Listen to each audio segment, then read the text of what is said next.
Politico reveals a bombshell new report about the left's treatment of Antifa under President Obama. We will talk about that. We will also be getting to Donald Trump giving $1 million to Hurricane Harvey victims and why the left is now desperate for the Russia investigation to pan out, even more desperate than they were before. I'm Ben Shapiro. This is The Ben Shapiro Show.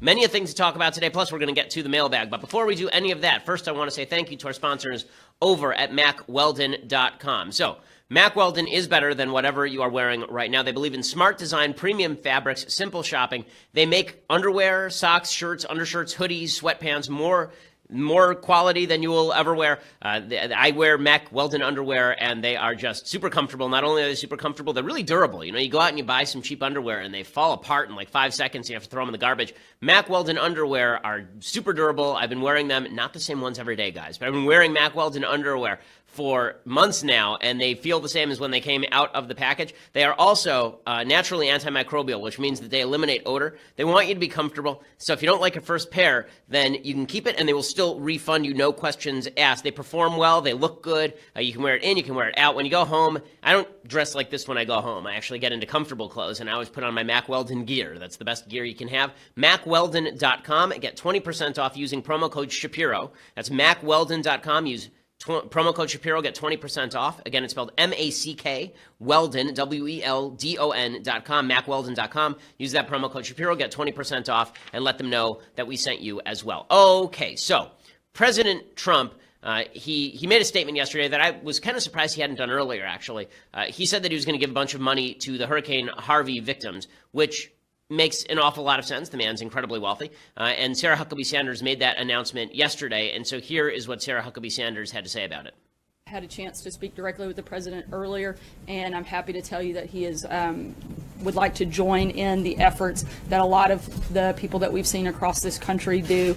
And he's pledging $1 million of personal money to the fund. And he's actually asked that I check with the folks in this room, since you are very good at research and have been doing a lot of reporting into the groups and organizations that are best and most effective in helping and providing aid, and he'd love some suggestions from the folks here, and I'd be happy to take those if any of you have them. Okay, but so as I this said, is all he'll good stuff. pledge. Okay, and it's smart for President Trump to do this, obviously. It's good PR. It makes a lot of sense. Meanwhile, the Democrats are looking at this, and they're realizing that Trump's handling of Hurricane Harvey is actually pretty good. Most Americans are going to be pretty happy with how he has handled this natural disaster. It's better, frankly, than I thought he was going to handle a natural disaster. I thought his administration did a better job than I thought that they might do. So I really have no major complaints with President Trump here. I think that he's doing a pretty good job unifying the country around the Hurricane Harvey victims. Again, easy thing to unify around, but I think that he's done a good job with it. Democrats, however, are still focused on how do we stop Trump? How do we stop the Republicans? And so the way they're attempting to do this is by painting the Republicans as divisive. Bernie Sanders came out yesterday. He says that he hopes that President Trump stops dividing, and also he hopes that someone will at some point give him, finally, after long last, a pudding cup. Preferably tapioca, but if you do not have it, he will also take vanilla. He does not like chocolate. Go, Bernie Sanders. That in Houston right now, people don't care whether you're black or you're white or you're Latino or you're gay or you're straight. People are helping each other, which is what this country is supposed to be about. People in Houston are coming together and hope Trump stops dividing up the American people. Okay, so let's point something out. It's not Trump at this point who's dividing the American people. Trump is responding the way he's supposed to be responding, and it's Sanders who's suggesting the divisions. And when it comes to the divisive rhetoric stuff, when it comes to the idea that Trump is the only one who's engaged in divisive rhetoric, this is not whataboutism, okay? I've been very, very critical of President Trump's rhetoric. I've criticized him for not disassociating himself from the alt-right. I think I've been pretty clear on this for the last 2 years at this point, that I think a lot of President Trump's rhetoric is designed to divide rather than to unite, and I don't like that part of his rhetoric that is designed to do that without actually naming an enemy. So I've been clear about that. That said, the idea that the left has proposed that Trump is the divider and they are the great uniters is absolute nonsense. This is a report from Politico, and it's an amazing report that's going to go unnoticed today, which is why we're going to bring attention to it on this, the most popular podcast on the right in America. So here's the story from Politico. They reported on Friday, the federal government has been worrying about the rise of Antifa. This is this leftist quasi-domestic terror group since early 2016. Not 2017. Like, most people became aware of Antifa in 2017 when Antifa burned a bunch of crap at a Yiannopoulos speech at Berkeley. But Antifa had been very active in 2016. They had engaged in violent riots in Sacramento. There was a riot in Sacramento. We talked to a member of one of the groups that was attending that rally. It was a white supremacist rally. There were a bunch of people who showed up to, quote unquote, defend the rights of the white supremacists. And Antifa showed up ready to do violence. When this happened, it was not covered by the media, but that happened in the middle of 2016 in Sacramento at the state capitol. Apparently, the federal government has had reports on Antifa since early 2016, even labeled their activities domestic terrorist violence. Do you remember Obama saying anything about it in 2016? Anything? Did he say one word about Antifa or left-wing violence in 2016? No, I didn't think so. So we've gotten 2 years of President Trump must disassociate himself from the alt-right and white supremacist violence. Of course, I agree, everyone should have no problem doing that, right or left. But the left, including President Obama, hasn't had to do anything until now, right? Nancy Pelosi gave a statement this week talking about how Antifa was bad. Where were they last year? Why didn't they stop this thing when it was rising? According to Politico, quote, previously unreported documents disclosed that by April 2016, authorities believed that anarchist extremists were the primary instigators of violence at public rallies against a range of targets. Okay, again, that language, primary instigators. So the left has played this as though it's a cycle of violence. It's the white supremacists show up with a brick, and the Antifa people show up with a bat, and they go at each other. It is Antifa that has provoked these clashes, and then a lot of these white supremacist groups, a lot of these alt-right groups show up, and they look for violence as well. But the ones who are instigating this largely are Antifa. That's not according to me. That's according to the FBI and the Department of Homeland Security. They were blamed by authorities for attacks on the police, government, and political institutions, along with symbols of the capitalist system, racism, social injustice, and fascism, according to a confidential 2016 joint intelligence assessment by the DHS and the FBI. The violence ratcheted up as President Trump's campaign swung into full gear. The FBI noted violence by Antifa in Texas, Oregon, California. Law enforcement put particular focus on a white supremacist rally in Sacramento. At the Sacramento rally, Antifa protesters came looking for violence and, quote, engaged in several activities indicating proficiency in pre-operational planning, to include organizing carpools to travel from different locations, raising bail money in preparation for arrests, counter-surveilling law enforcement using three-man scout teams, using handheld radios for communication, coordinating the event via social media, according to the DHS. That's planning. That's planning. This isn't just spontaneous violence. This is people on handheld radios warning each other when the cops are showing up. They've raised bail money in anticipation of arrests. They were organizing carpools to get to and from places. They were organizing how to get weapons. The FBI and DHS issued a report in April 2016 openly saying that Antifa was prepping for violence. New Jersey law enforcement reportedly stated that Antifa had cropped up in New York, Chicago, San Francisco, and Philly. Shockingly, some members of Antifa, quote, have gone overseas to train and fight with fellow anarchist organizations. Okay, sounds like a terror cell. Going overseas to train and fight with anarchist organizations. So, here is the question. This was happening in the middle of 2016. Where the hell was President Obama? Yeah, the violence in Charlottesville. President Trump was asked repeatedly, as well he should have been, denounce this violence. And he did repeatedly denounce the violence. And then he said there was violence on both sides, and the media went nuts over that particular statement. There's a lot more in the press conference that was bad, but that was correct. There was violence on both sides, and Antifa was causing a lot of it.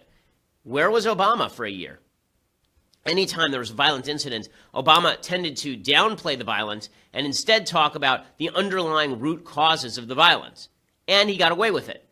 Remember, in April 2009, it's amazing the double standard that holds for the right and the left. Okay, so there's this report that comes out from the FBI and DHS, April 2016, talking about the violence of Antifa. Flash back before that 7 years. Okay, it's now April 2009, shortly after Obama takes office, and the Department of Homeland Security, under the auspices of Janet Napolitano, who's now in charge of the University of California system, issued a report saying that right-wing extremism was on the rise, labeling anti-abortion, anti-immigration groups as suspect. The report specifically called out the prospect of lone wolf terrorism from those who agreed with quote-unquote right-wing viewpoints.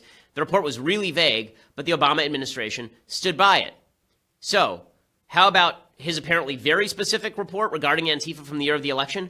Not a word from the Obama administration. We're only finding out about it a year and a half after it happened.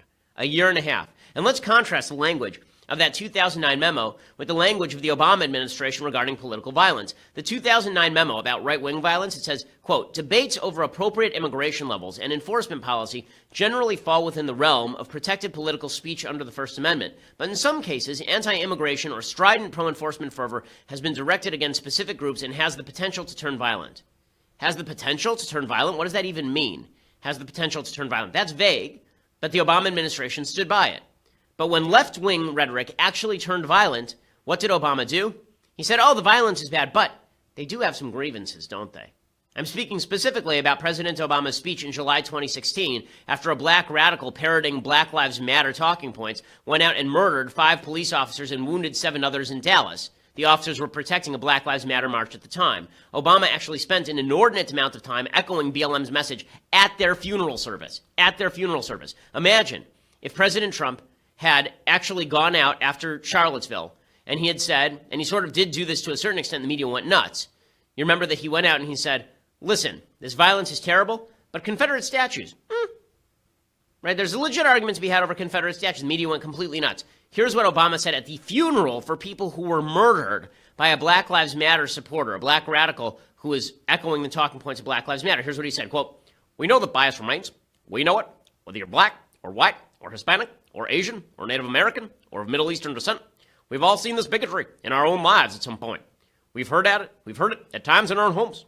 If we're honest, perhaps we've heard prejudice in our own heads and felt it in our own hearts. And then he talks about how the cops are a bunch of racists. Amazing, the treatments, okay? But not one peep about Antifa, not one peep about Antifa.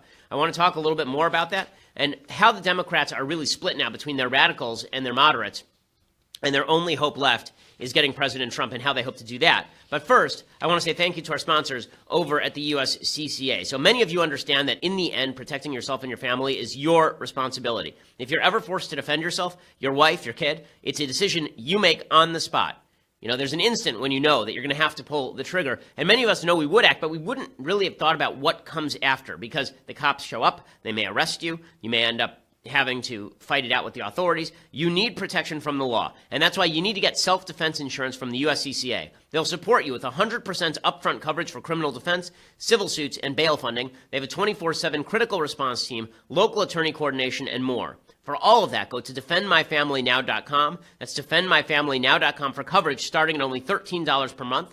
We know that we will defend our loved ones, but we should also defend our loved ones against the problems that come after having to defend them. Activate your membership today at defendmyfamilynow.com. Again, it's defendmyfamilynow.com. You get a limited edition range bag completely free, which is pretty cool. Defendmyfamilynow.com. Go over there, register, and again, you get that range bag completely free, the limited edition range bag. So that's pretty awesome. Plus, you get the insurance coverage, which is something that everybody should have. Go out and check out our friends at the U.S. Concealed Carry Association, USCCA, defendmyfamilynow.com. Okay, so again, the left needs to be asked. Every Democrat needs to be asked about Antifa at this point.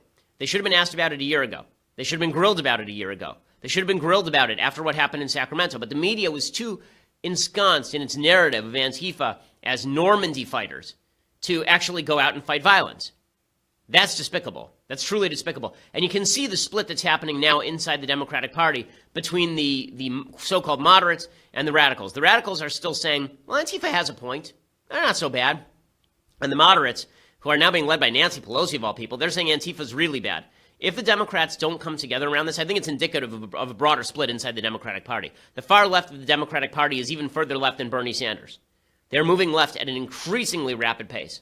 The Democratic Party has split, and the old school Hillary Clinton, quote-unquote, moderate Democratic Party, which was never moderate, they're being left in the wake. Even Bernie Sanders is now being seen increasingly as a guy who's not radical enough. I've never seen a party move this far to one extreme this fast, and you can see it happening in real time. Antifa's accelerating that. Trump is certainly accelerating that. The left's hatred for Trump is driving them off the rails. Every Democrat should now be asked, will you denounce Antifa? Will you denounce them? I think Mark Thiessen has a great piece at Washington Post, and it is interesting. It's fascinating how white supremacists who get violent,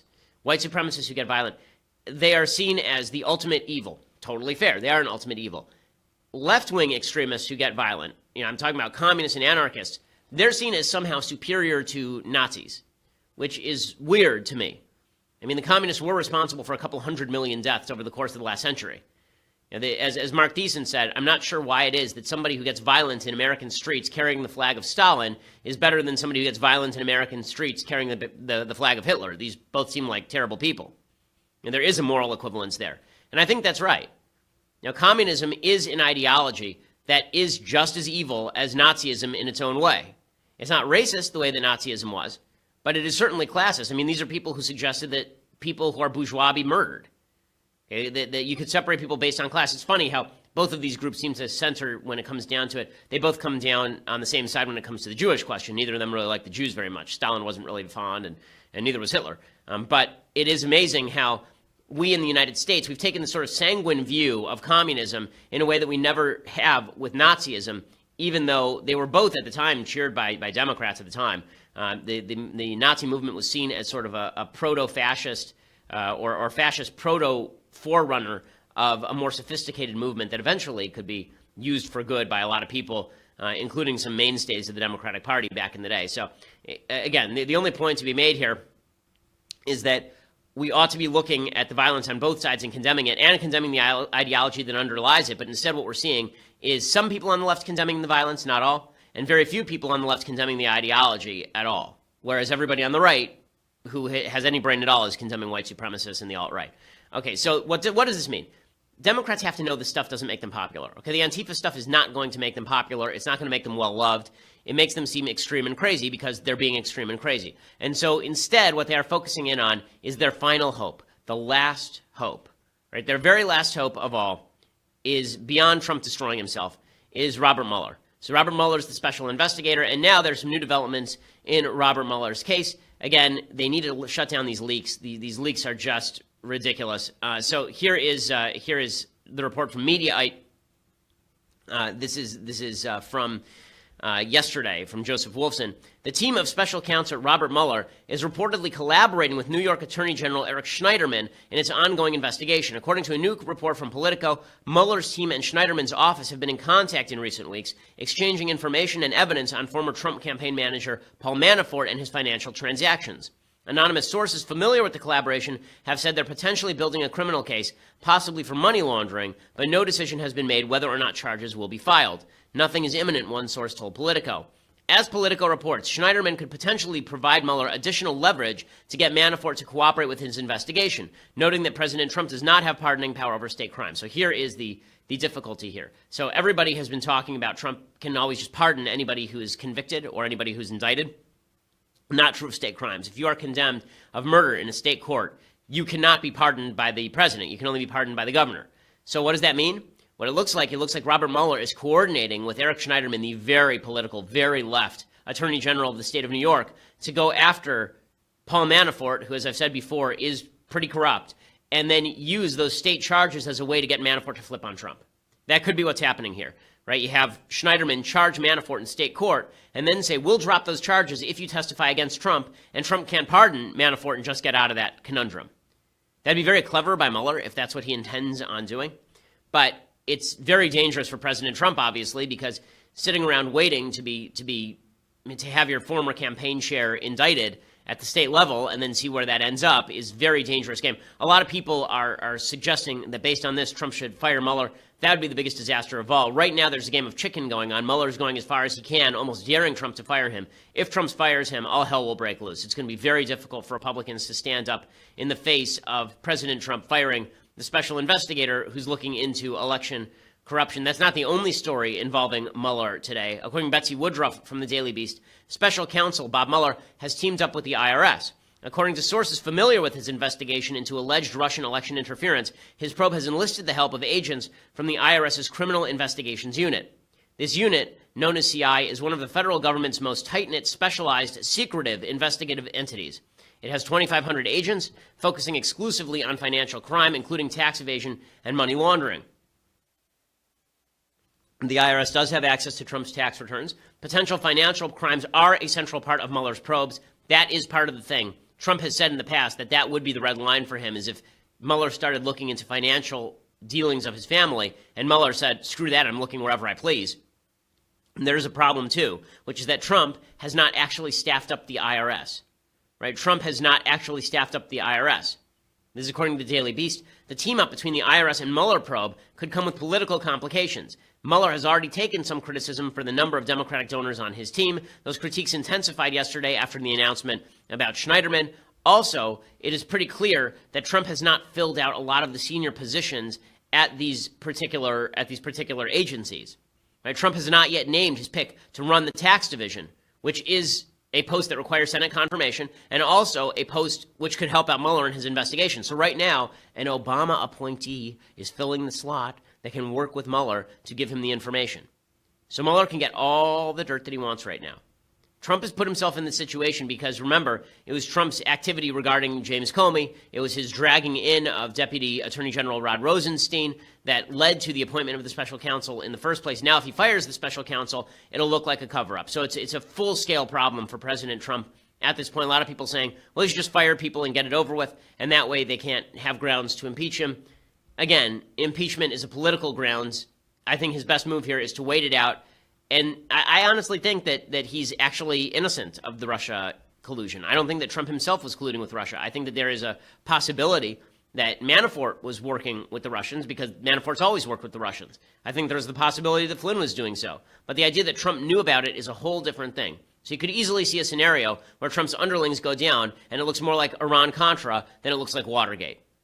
It looks a lot more like somebody underneath Trump goes down than like the president himself goes down. That's why I'm saying that I don't think Trump should fire Mueller. But what Mueller is doing is obviously provocative. What Mueller is doing is obviously aggressive. And so he must think that he's got something. The Democrats obviously are just ecstatic about this. MSNBC's Mark Halperin, he says Mueller is a ruthless opponent and is not afraid of President Trump. Mueller is a cyborg with a head, a heart, and a brain. I mean, this is an opponent unlike Donald Trump. I'm sorry, say that. Can you say that again? I like that. Very good. He's a cyborg who has a head, a heart, and a brain. Okay. He's a relentless opponent, and one of the underappreciated aspects of how he's building this operation, I think, is his ability, because of his vast experience, to coordinate. He's in sync with the congressional investigations, whose investigators and members are not issuing, immunity to people or bringing up witnesses who will interfere with the case. He's coordinating within the Justice Department and the FBI. You don't hear any unhappiness coming from there. And now he's coordinating with another guy with subpoena power, another guy who is fearless and not afraid of Donald Trump, and a guy who can bring charges that the president can't pardon for. None of this is an accident. We're seeing through a glass darkly what this Mueller operation's like. We see only a tiny bit of it, but it's clear from everything we see that there is a strategy here, there's a fearlessness, and there's a level of coordination that makes anyone trying to help the president on this be put in a very defensive position. Okay, so you can see the excitement from the media and all this, and we'll talk a little bit more about the excitement from some fake news people, like actual fake news people, in just a second. But first, I want to say thank you to the sponsors over at Tides of History. This is a brand new podcast. It is just fantastic. Google Tides of History for more information. Okay, so what is it? It's all about why we have states, countries, taxes, wars. All of these institutions go back hundreds and hundreds of years. When did globalization start? Why does practically every government on earth follow the same basic organization? Wondery has a new podcast from PhD historian Patrick Wyman. He also happens to be an MMA analyst, by the way. It's called Tides of History, and it answers these questions. He looks at the time periods covering the fall of Rome and the rise of the early modern empire, so about 1350 to 1650. He talks about the roots of the modern world, where all of these sociocultural structures we interact with came from, why do we have states. All of these questions can be traced back to this particular period. It's really entertaining. He breaks down what could be dry history into really fascinating stuff. If you love learning, and I do, then you need to go check out Tides of History, Wondery's new podcast, Tides of History. Really fantastic. Go listen to the first episode on Apple Podcasts or wherever you listen to podcasts, and Google Tides of History for more information. I do highly recommend the podcast. It really is quite good. I like listening to other people's podcasts. I recommended one yesterday. This is the one that I recommend today, Tides of History. I would recommend it, by the way, whether or not they were a sponsor, because it is that good. It's a very, very good podcast. Tides of History. Go check it out over at Wondery or any other place that you can get your podcast. Okay, so I want to talk some more about all of this, plus I want to get to the mailbag. But for all of that, you're going to have to go over to dailywire.com right now and become a subscriber. For $9.99 a month, you can subscribe to Daily Wire. You can get the rest of this show live. You can get the rest of Andrew Klavan's show live. You can get the rest of Michael Knowles' show live. All three of those shows are huge and growing. You can also get the website ad-free. Later when we post those shows, all of the ads are taken out, so you can listen to the shows ad-free as well, which is pretty cool. Plus, if you go over and get an annual subscription right now for $99 a year, you get this, the finest of all tumblers, the Leftist Tears Hot or Cold Daily Wire mug. It is unsurpassed in its quality. Unsurpassed. Okay, nothing finer has ever been created on this earth.